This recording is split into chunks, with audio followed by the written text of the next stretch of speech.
వాళ్ళని అనుక్షణం అధికారులు చేసే తప్పిదాలను కానీ ఎప్పటికప్పుడు గుర్తించే ఎన్నికల కమిషన్కి అలాగే రిటర్నింగ్ ఆఫీసర్లకి ఫిర్యాదు చేయాలి. అందరూ కూడా జాగ్రత్తగా విభేదాలు లేకుండా ఎన్డీఏ అభ్యర్థి ఎవరైనా తెలుగుదేశం అయినా జనసేన అయినా బీజేపీ అయినా పొత్తు ధర్మాన్ని పాటించాలని, అట్లాగే ఇప్పటికీ కూడా దొంగ ఓట్లను చేర్చే కార్యక్రమంలో చివరి నిమిషంలో కొత్త ఓట్ల పేరుతో దొంగ ఓట్లను చేర్చే ప్రయత్నంలో వైసీపీ పార్టీ ఉంది.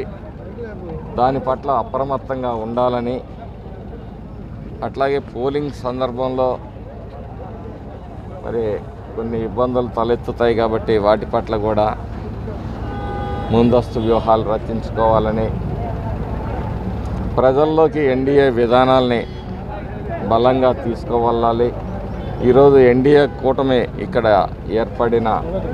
ఏర్పడవలసిన ఆవశ్యకతను గురించి కానీ, మరి ఒకవైపు దేశం ముందుకు పోతూ ఉంటే ఈరోజు ఇక్కడ రాష్ట్రం వెనక్కి పోతూ ఉంది. కాబట్టి ఈ రాష్ట్రం మళ్ళీ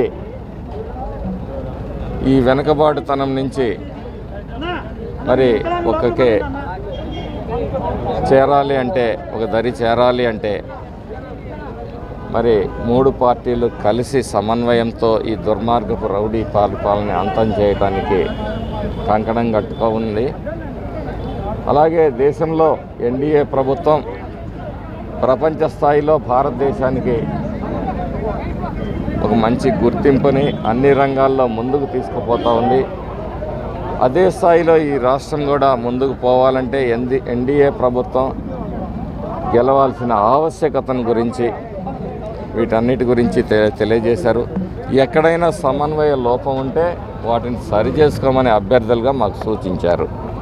బెదిరింపులు అదిరింపులు ఇప్పటిదాకా అలవాటు పడ్డ ప్రాణాలు కాబట్టి వైసీపీ ప్రభుత్వానికి వాళ్ళకి అర్థమైపోయింది మేము ఓడిపోతాము అని. అందుకనే వాళ్ళ దగ్గర ఉన్నాయి రెండు మార్గాలు.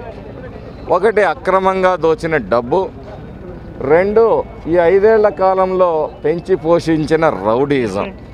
ఈ రెండిటి మీదనే ఆధారపడ్డారు కాబట్టే వాళ్ళ మాటల్లో కూడా ఇది మేము ఓడిపోతే అనే మాట స్పష్టంగా వినిపిస్తూ ఉంది.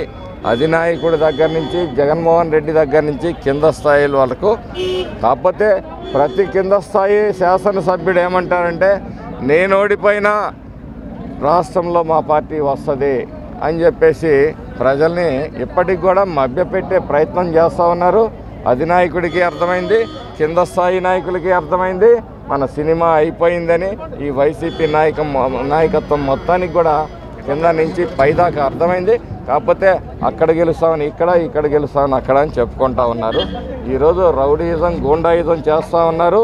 స్టిల్ ఎన్నికల కోడ్ వచ్చిన తర్వాత కొత్త స్ట్రైట్గా మరి ఐపీఎస్ అధికారి వచ్చిన తర్వాత కూడా మాచర్ల నియోజకవర్గంలో ఇంకా రౌడీయిజం గూండాయిజాలు కొనసాగుతూ ఉన్నాయి. మాకైతే విశ్వాసం ఉంది కొత్త ఎస్పీ గారు ఖచ్చితంగా ఈ పల్నాడు ప్రాంతంలో ఈ అరాచక శక్తుల్ని కంట్రోల్ చేస్తారు. స్వేచ్ఛాయుత వాతావరణంలో ప్రజాస్వామ్యయుతంగా ఎన్నికలు జరుగుతాయి. ఈ ఎస్పీ గారు దానికి సమర్థులని మేము భావిస్తూ ఉన్నామండి.